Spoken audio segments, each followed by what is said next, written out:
Assalamualaikum everyone. How are you all? I hope every one of you is fine. I am here with another lecture. My lecture number is 138 for Inter Part 2 जिसमें मैं unit number 7 fundamental principles of organic chemistry के बारे में discuss कर रही हूँ. I am here trying to explain you about all the different properties of the organic compounds, ताकि हम ऑर्गेनिक कंपाउंड्स के बारे में जब स्टडी कर रहे हैं, ये एक आपके लिए नया टॉपिक है.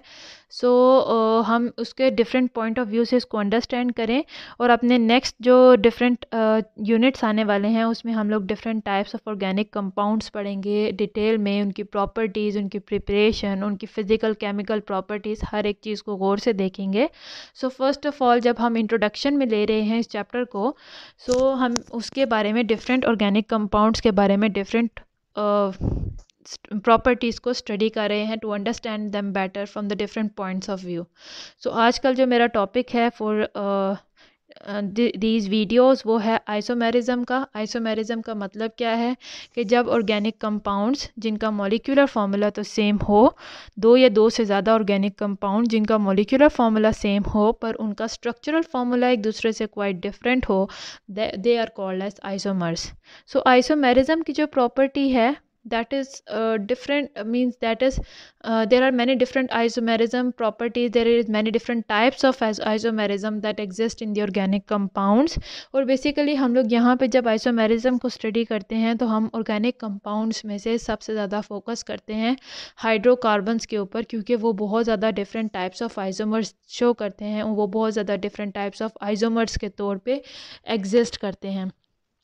So talking about isomerism, I told you in my previous lecture that अगर हम लोग isomerism को स्टडी करें, हम उसकी टाइप स्टडी कर रहे हैं. First one is structural isomerism. Structural isomerism जो है एक ऐसी प्रॉपर्टी है ऑर्गेनिक कंपाउंड्स की जो कि ओवरऑल हर तरह के ऑर्गेनिक कंपाउंड में आपको देखने को मिलेगी, और उनके मुख्तलिफ डेरिवेटिव्स में भी देखने को मिलेगी. जिसके अंदर डेरिवेटिव क्या है, जब हम किसी ऑर्गेनिक कंपाउंड के हाइड्रोजन को रिप्लेस करके कोई और फंक्शनल ग्रुप अटैच कर दें तो that becomes a derivative of that organic compound. तो उनके ना सिर्फ ये प्रॉपर्टीज़ एक ऑर्गेनिक कंपाउंड में बल्कि उसके डेरिवेटिव्स में भी आपको देखने को मिलेगी. These properties are structural isomerism. Now we are going to discuss about the different types of structural isomers, यानी कि जो स्ट्रक्चर के हिसाब से चेंज हो, उनका मॉलिक्यूलर फार्मूला तो सेम होगा पर structurally they will be different from each other. The first one I have told you in my previous video was about the chain isomerism, जिसके अंदर चेन बनती है, जिसके अंदर जो कार्बन है जो कि बैकबोन है चेन बनाता है, उसके अंदर जब चेंजेस आती हैं तो उसकी वजह से जो आइसोमर्स बनते हैं that is called as chain isomer. जिसमें हमने पेंटेन की एग्जांपल ली थी.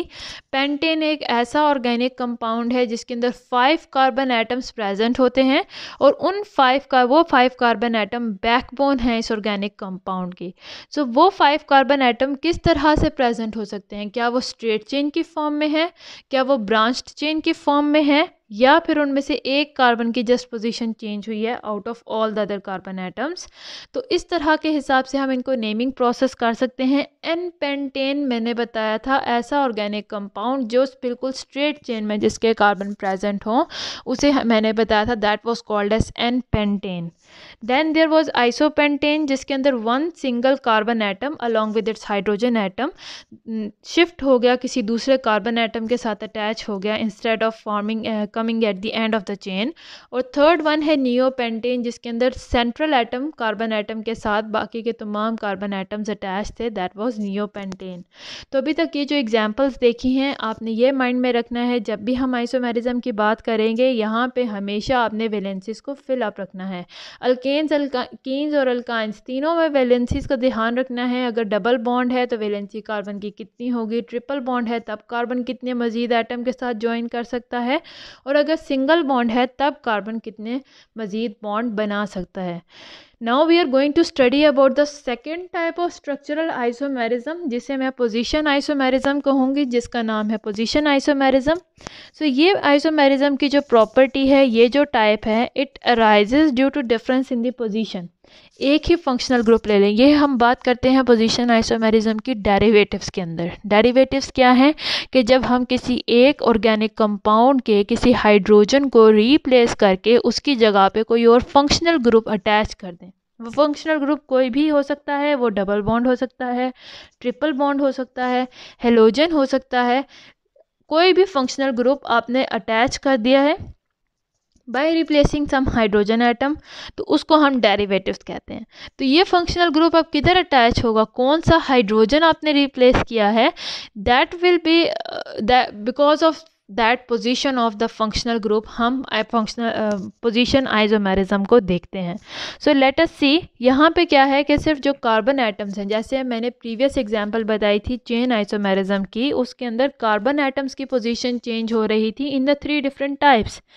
एन पेंटेन, आइसोपेंटेन और नियोपेंटेन में कार्बन एटम्स की पोजीशन चेंज होती रही हैं, बट इन पोजीशन आइसोमेरिज्म सिर्फ हाइड्रोजन एटम रिप्लेस हो रहा है, कार्बन एटम अपनी पोजीशन पे ही रहेगा, उसकी पोजीशन चेंज नहीं होंगी, carbon atom will remain the same, the arrangement of carbon atom will remain the same.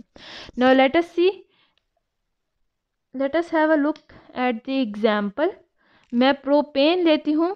Propane है 3 कार्बन एटम वाला कंपाउंड। अगर नॉर्मल मैं इसका स्ट्रक्चर देखूं, it is like this.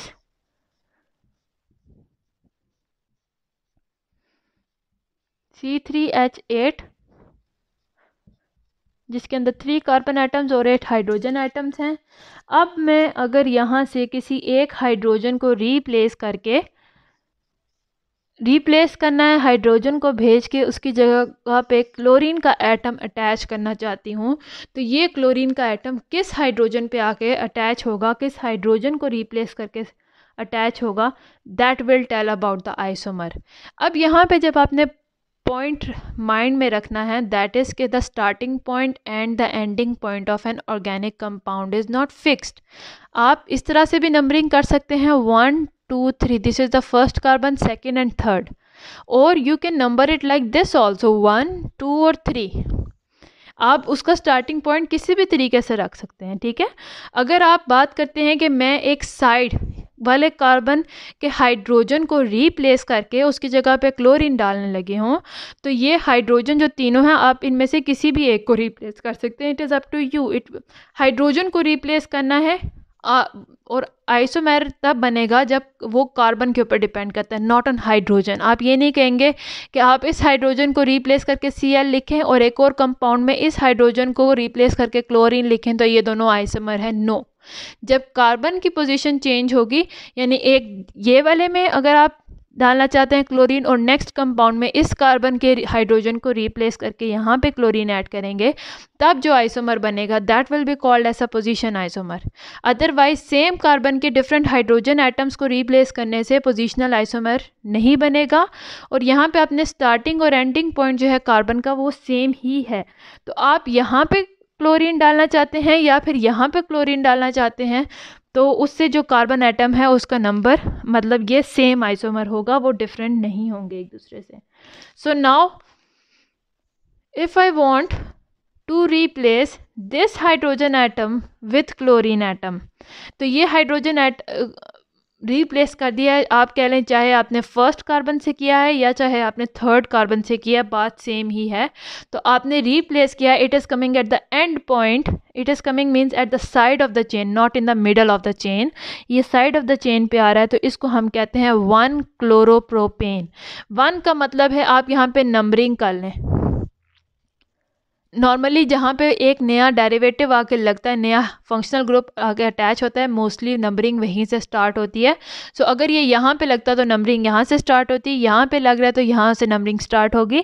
And I will write S 1 chloropropane. नाम किस तरह से रखा गया है, प्रोपेन तो पहले ही लिखा हुआ है कि ये 3 कार्बन एटम्स वाला है, ठीक है। 1 का मतलब है कि फर्स्ट कार्बन पे क्लोरीन आके अटैच हुई है, और क्लोरो मतलब क्लोरीन का जो एटम है वो आके अटैच हुआ है। अगर ब्रोमीन होता तो ब्रोमो लिखते, फ्लोरीन होता फ्लोरो लिखते, आयोडीन होता आयोडो लिखते। तो ये नाम जो है it is telling us about the functional group that is attached. ये जो नाम है it is telling us about the hydrocarbon, कितने कार्बन एटम्स जो है प्रेजेंट होंगे, and this number it is telling us about the number of the carbon atom जिसके ऊपर वो फंक्शनल ग्रुप आके अटैच हुआ है। Now this is 1 chloropropane. Even अगर आप यहाँ से स्टार्ट करते हैं, अगर यही कंपाउंड आप इस तरह से ले लें,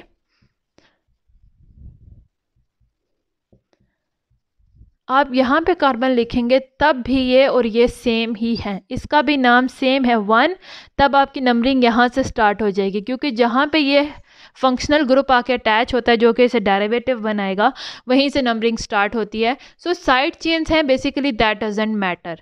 अब जब मिड में आपने लगाना है तब एक और आइसोमर बनेगा, it will be like this.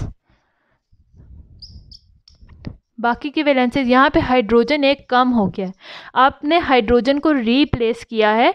तो ओरिजिनली पेंटेन का फॉर्मूला क्या था, C3H8, but now it's formula is, in the case of these two, it's formula is C3H7Cl, ऐसे भी लिख सकते हैं, या फिर आप इसे ऐसे भी लिख सकते हैं CH3, अगर खोल के लिखना चाहते हैं CH2CH2Cl।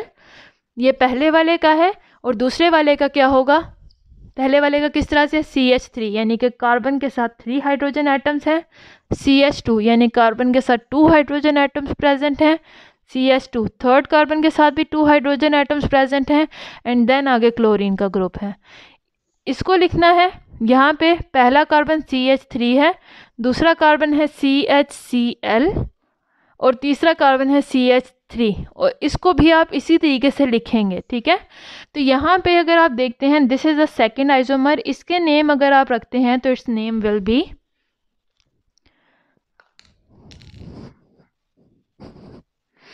अब मैं इसका नेम यहाँ पे मेंशन कर रही हूँ, प्रोपेन तो लिख रहे हैं जिससे हमें पता चलेगा कि कितने कार्बन एटम्स का कंपाउंड पार्टिसिपेट कर रहा है, प्रोपेन है। तो यहाँ पे चूँकि आप चाहे नंबरिंग अब यहाँ से स्टार्ट करें या यहाँ से स्टार्ट करें, this is carbon number 2 because it is in the mid, तो टोटल 3 ही हैं। तो now what you will call it as 2 chloropropane, कि 2 का मतलब है सेकेंड कार्बन एटम पे क्लोरीन का ग्रुप अटैच हुआ है in a propane. So this is how the position isomerism is recognized। यहाँ पे ये पहली एग्जाम्पल है प्रोपेन की, जिसके अंदर हमने एक हाइड्रोजन एटम को रीप्लेस किया है और उसकी जगह पे क्लोरीन एटम को अटैच किया है। यहाँ पे आपने माइंड में रखना है हाइड्रोजन एटम को रीप्लेस किया है, आपने मैक्सिमम वैलेंसी कार्बन की 4 तक ही रखनी है, आप 4 से इंक्रीज़ नहीं कर सकते हैं, तभी रीप्लेस करने की बात होती है। अदरवाइज़ अगर रीप्लेस नहीं करेंगे, जस्ट ऐड करेंगे, तो कार्बन की वैलेंसी 4 है, उससे ज़्यादा आप कोई भी इसके अंदर एटम नहीं अटैच कर सकते। तो कोई आप इसके अंदर एक्स्ट्रा एटम जैसे क्लोरीन लाना चाह रहे हैं, तो उसके लिए पहले आपको हाइड्रोजन को रिमूव करना है, यानी रीप्लेस करना है, निकाल देना है, और उसकी जगह पे जो भी आप एटम ला के अटैच करना चाह रहे हैं वो आप अटैच करेंगे। This was the example of an alkane जो मैंने प्रोपेन की दी थी। Now let me give you an example of an alkene, that is butene. Butene का फार्मूला क्या होता है, आप आगे चलने वाले चैप्टर्स में पढ़ेंगे। ब्यूटीन का फार्मूला है C4H8।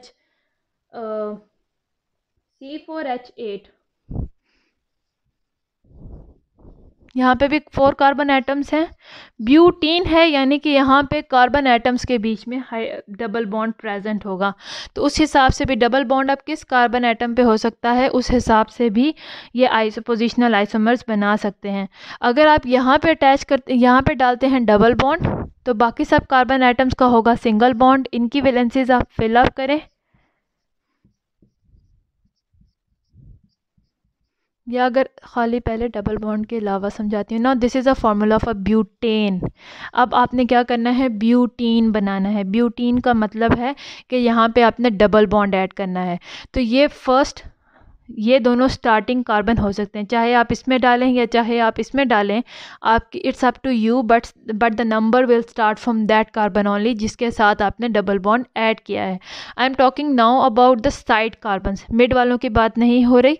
So if you add a double bond over here, यहाँ पे डबल बॉन्ड नहीं हो सकता क्योंकि कार्बन और हाइड्रोजन का हमेशा सिंगल बॉन्ड रहता है, कार्बन और कार्बन के बीच में ही डबल बॉन्ड आएगा।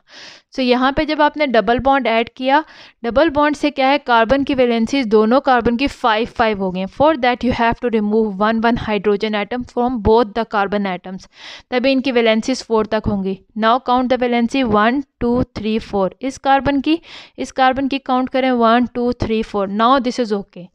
So this is the first positional isomer. इसे मैं कहूँगी 1 ब्यूटीन। 1 ब्यूटीन का मतलब है कि फर्स्ट कार्बन एटम था, अगर आप यहाँ से भी स्टार्ट करते सेम यहाँ से नंबरिंग स्टार्ट हो जाती और वो भी 1 ब्यूटीन ही कहलाता। This is 1 butene. 1 ब्यूटीन का मतलब है पहले कार्बन और दूसरे कार्बन के दरमियान में डबल बॉन्ड है, और डबल बॉन्ड होने की वजह से ये ब्यूटेन के बजाय ब्यूटीन कहलाता है। द सेकेंड केस इज़, अगर आप इसी तरह से 4 कार्बन एटम्स लेते हैं और साइड के बजाय मिड में अगर आप इंसर्ट कर देते हैं इस डबल बॉन्ड को, यहाँ पे कार्बन की वैलेंसीज आपने फिलअप रखनी है 4 1 2 3 4 for this carbon atom, 1 2 3 4 for this carbon atom, और बाकी दोनों कार्बन एटम्स की अपनी अपनी 4 है। Now when the numbering starts it is up to you, आप यहाँ से स्टार्ट करते हैं या यहाँ से। अगर यहाँ से स्टार्ट करें 1 2 3 4, या यहाँ से स्टार्ट करें 1 2 3 4, 2 और 3 के बीच में ही ये बॉन्ड आपको दिखेगा, तो इसको हम कहते हैं 2 butene.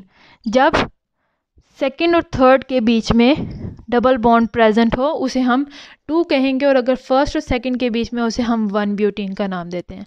So because of this double bond हम इसे ब्यूटीन का नाम दे रहे हैं।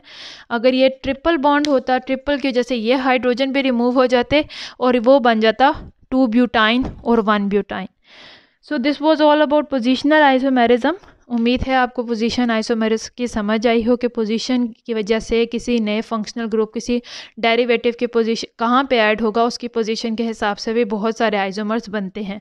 अभी जो आपको एग्जांपल दी जा रही है ये बहुत सिंपल एग्जांपल्स है, बहुत टाइनी एग्जांपल्स हैं, टाइनी स्ट्रक्चर्स की।